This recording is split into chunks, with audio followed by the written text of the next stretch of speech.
Case की समाअत हो रही है।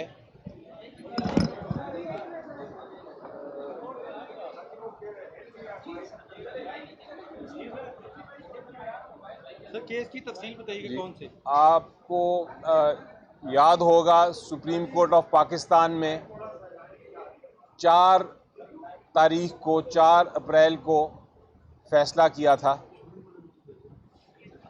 कि 14 मई को इलेक्शंस पंजाब असेंबली के इलेक्शन कमीशन ऑफ पाकिस्तान को मुनक्किद करने हैं। पोलिंग डेट फिक्स की थी 14 मई की। 14 मई गुजर गया, इलेक्शन नहीं हो सके। इलेक्शन कमीशन ऑफ पाकिस्तान ने बहरहाल एक रिव्यू पिटिशन फाइल कर दी सुप्रीम कोर्ट ऑफ पाकिस्तान के पास कि हम ये इलेक्शन नहीं करा सकते और आपने जो डेट फिक्स की थी 14 मई को, उस फैसले पे नज़र-ए-सानी करें। अदालत ने नोटिस दे दिए हैं सारी पार्टीज़ को। अटॉर्नी जनरल साहब ने भी जवाब दे दिया, पंजाब के एडवोकेट जनरल साहब ने भी जवाब दे दिया, सब्तैन जो स्पीकर हैं पंजाब असेंबली के, उनके बिहाफ पे भी मैंने जवाब दे दिया। समाअत शुरू हो चुकी है, 2 दिन हो गए हैं। फ़िलहाल जो इलेक्शन कमीशन ऑफ पाकिस्तान के वकील साहब हैं, वो ये बहस कर रहे हैं कि क्या दायरे इख्तियार है रिव्यू पिटिशन का, रिव्यू पिटिशन में क्या आप क्या चैलेंज कर सकते हैं, क्या आप नज़र-ए-सानी की जो स्कोप है वो कानूनी तौर पे क्या है। तो ये सारी टेक्निकल बहस हो रही है फ़िलहाल। लेकिन अदालत ने, चीफ जस्टिस साहब ने रिमार्क पास किए हैं, आज ऑब्ज़र्व किया है। उन्होंने कहा है कि ये अच्छी बात है कि आप और अटॉर्नी जनरल साहब भी और एडवोकेट जनरल साहब भी कानूनी बहस कर रहे हैं। इससे पहले तो जो होता रहा है वो अर्थमेटिक ही होती रही है कि 7 मेंबर जजेस जहाँ 5 मेंबर बेंच था या 3 मेंबर बेंच का फ़ैसला था। तो अच्छी बात है कि आपने ये बातें की अब, लेकिन आपको कानून इजाज़त नहीं देता कि आप वो बातें या वो आर्गूमेंट्स या वो बहस करें जो आपने पहले बहस नहीं की थी।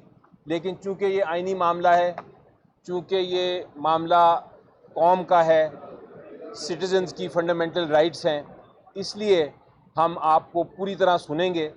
आप आराम से बहस करें, आपको हम सुनेंगे। तो ये बहस इस तरह चल रही है। अभी कल भी दिन बहस का है और उसके बाद यकीनी तौर पे जब वो ख़त्म करेंगे इलेक्शन कमीशन ऑफ पाकिस्तान के वकील, तो अटॉर्नी जनरल साहब और एडवोकेट जनरल साहब भी बहस करेंगे। फिर हमें मौका मिलेगा कि हम अपनी मौक़िफ़ पेश करें। अच्छा, ये बताइएगा सर, अली ज़फ़र साहब की आज ही डेवलपमेंट हुई है।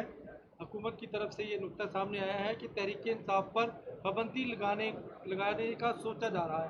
तो आप क्या समझते हैं कि कैसी सूरत में पाबंदी लग सकती है? जी देखें, पाबंदी लगाने की कोशिश की गई थी एक बार बहुत पहले जमात इस्लामी पे, और वो बड़ा फेमस केस है, मौलाना मौदूदी साहब ने फ़ाइल किया था, जहां पाबंदी लगा दी थी, बैन कर दिया था जमातों को।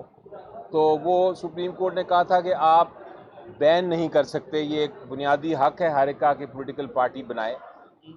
जहाँ तक कोई राइट्स का ताल्लुक़ है, कोई अगर लोग किसी प्रोटेस्ट के अंदर तोड़ फोड़ करते हैं, तो वो एक इंडिविजुअल एक्ट होता है, वो एक इनफरादी एक एक्ट होता है, उनके ख़िलाफ़ एक्शन लिया जा सकता है, लेकिन उसकी बिना पे पॉलिटिकल पार्टी को बैन नहीं किया जा सकता। हाँ, अगर कोई टेररिस्ट ऑर्गेनाइजेशन हो, कोई ऐसी ऑर्गेनाइजेशन हो जो कि टेररिज्म फैला रही हो या इंतशार फैला रही हो, तो उसके लिए मुख्तलिफ कवानीन हैं और मुख्तलिफ रूल्स हैं। लेकिन ये इस किस्म की इक़दाम अगर उठाया जाता है तो मुझे यकीन है कि यही अदालत जो है एक ही दिन में उस किस्म के इक़दाम को कलअदम करार दे देगी।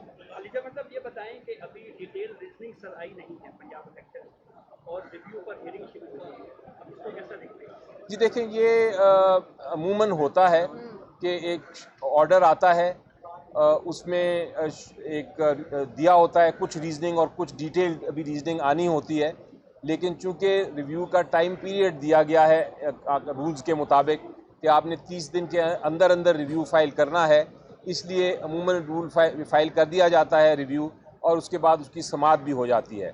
ये एक बड़ा अहम इस वक्त केस इसलिए है, आम जो केसेस से बालातर होके ये इसकी अहमियत ज़्यादा है, और वो इसलिए है कि ये इस वक्त पंजाब में कोई असम्बली नहीं है, इस वक्त KPK में कोई असम्बली नहीं है। जो हमारी 50% से ज़्यादा पॉपुलेशन है पाकिस्तान की, उनका कोई रिप्रेजेंटेटिव नहीं है, और अगर इलेक्शन ना हो, अगर असम्बलियाँ ना हो, तो कानून साजी नहीं हो सकती, हुकूमतें नहीं बन सकती, और लोगों का जो बुनियादी हक है वो उनको नहीं मिल सकता। बल्कि मैं तो कहूँगा कि आइन जो है वो आगे चल ही नहीं सकता। तो इस वक्त जिस सिचुएशन में हम हैं, उस सिचुएशन में मेरी नज़र में केयर टेकर हुकूमतें जो KPK में हैं और पंजाब में हैं वो गैर आइनी हैं। वो जो इक़दाम कर रहे हैं वो गैर आइनी हैं, गैर कानूनी हैं। उसके साथ साथ आइन जो है वो मेरी नज़र में कत्ल हो चुका है। उसका आइन इस वक्त एक तरह से अबेंस में है, क्योंकि उस पर अमल दरामद नहीं हो रहा और इलेक्शन नहीं हो रहे। तो ये सारे जो मामलात हैं, इसको देखते हुए अदालत ये रिव्यू को सुन रही है, और इसीलिए वो इंतज़ार किए बगैर के डिटेल रीज़न ना भी आएँ, वो जिस वजह से इलेक्शन कमीशन ऑफ पाकिस्तान ने रिव्यू फाइल किया है उसकी समाअत अदालत ने शुरू कर दी है। अच्छा,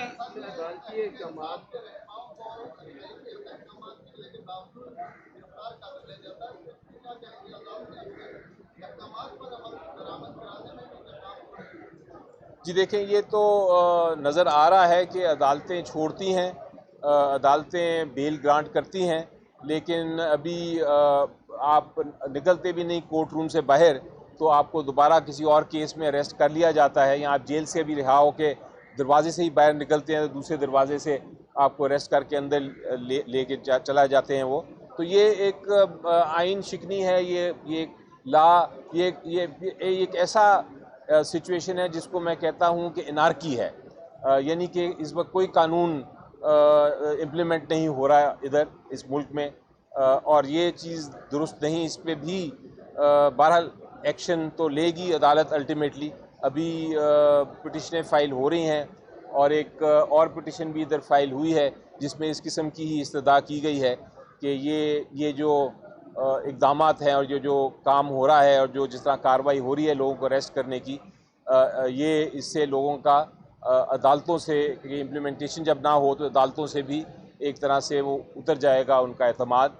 ये नहीं होना चाहिए किसी मुल्क में। अच्छा अली ज़फ़र साहब, ये बताइएगा कि अगर जैसे वाक़यात हुए हालिया, अगर पार्लियामेंट पाबंदी लगाती है, जैसे कि अभी तौहीन पार्लियामेंट का कानून भी है, तो ऐसी सूरत में अदालत उस फैसले पे को अदालत में चैलेंज किया जा सकता है, जबकि अगर पार्लियामेंट का ये फैसला हो। और पाबंदी लगाने का तरीकाकार क्या होता है सियासी जमातों में?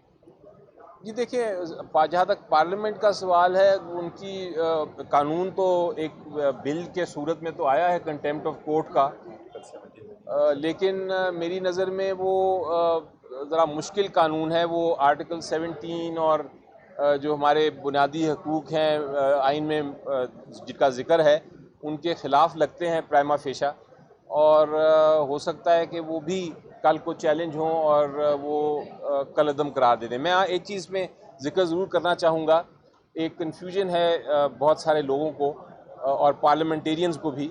उनका ख्याल है कि पार्लियामेंट जो भी कानून बनाए, अदालत का कोई इख्तियार नहीं कि उस कानून को वो कलअदम करार दे, लेकिन ऐसी बात नहीं, बल्कि आइन खुद ही कहता है कि अगर पार्लियामेंट आइन के ख़िलाफ़ कोई कानून बनाएगा तो फिर वो अदालत जो है वो उसको कलअदम करार दे सकती है। और जब से पाकिस्तान बना है तब से हज़ारों कावानीन हैं जिनको अदालतों में चैलेंज हुए और अदालतों ने उनको कलअदम करार दिया इसी बेसिस पे। तो ये कोई इसको आप पार्लियामेंट का या अदालतों का तसादम ना समझें, ये एक रूटीन मैटर है और आइन के बिल्कुल ऐन मुताबिक है।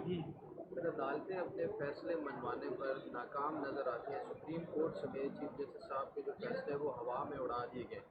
इसको मद्देनजर रखते हुए चीफ जस्टिस या सुप्रीम कोर्ट में आपको कोई गम गुस्सा नजर आता है? जी देखिए, सुप्रीम कोर्ट बड़ा तहम्मुल से काम कर रहा है और बिल्कुल आज चीफ जस्टिस साहब ने दुरुस्त फरमाया था कि हम जो एक्चुअली काम कर रहे हैं इंसाफ देने का आवाम को, वो एक तरह से डिवाइन हम जो अहकामात हैं उनके ऊपर अमल दरामद कर रहे हैं और हम तहम्मुल से ही सुनेंगे। हम अपने आप को ना तो क़ुव्वत बर्दाश्त दिखाते हुए ना तो हम अपने आप को गुस्सा दिलवाएंगे, ना हम किसी से नाराज़ होंगे। हमें पता है लोगों ने बाहर क्या किया है, हमें पता है पार्लियामेंट में लोग क्या कर रहे हैं, लेकिन हम फिर भी अपना तहम्मुल से क़ुव्वत बर्दाश्त दिखाते हुए हम आइन और कानून के मुताबिक फ़ैसले करेंगे। तो मेरा ख़्याल है ये एक दुरुस्त पॉलिसी है। हमें भी पेशेंटली अपना क़ुव्वत बर्दाश्त दिखाते हुए अपनी बहस पेश करनी चाहिए अदालतों में, ताकि अदालतें फ़ैसला कर सकें जो आइन और कानून के मुताबिक है, और अल्टीमेटली यही होना चाहिए असूल। अच्छा सर, हर गुजरते दिन के साथ जो खिलाड़ी हैं अपने कप्तान का साथ छोड़ते जा रहे हैं, ये ऐसा अचानक क्यों ऐसा हुआ है कि आपके अपने ही बड़े बड़े लीडर्स हैं वो अदम एतमाद कर रहे हैं? मेरा ख्याल है इमरान खान साहब ने इसको सही टर्म दिए है इसकी कि फोर्स्ड डाइवोर्स यानी कि ज़बरदस्ती करके किसी से तलाक लेना। तो ये मेरा ख्याल है वही फ्रेज़ इसके ऊपर लागू होता है इस किस्म की सिचुएशन पे। बहुत शुक्रिया sir, thank you. So much.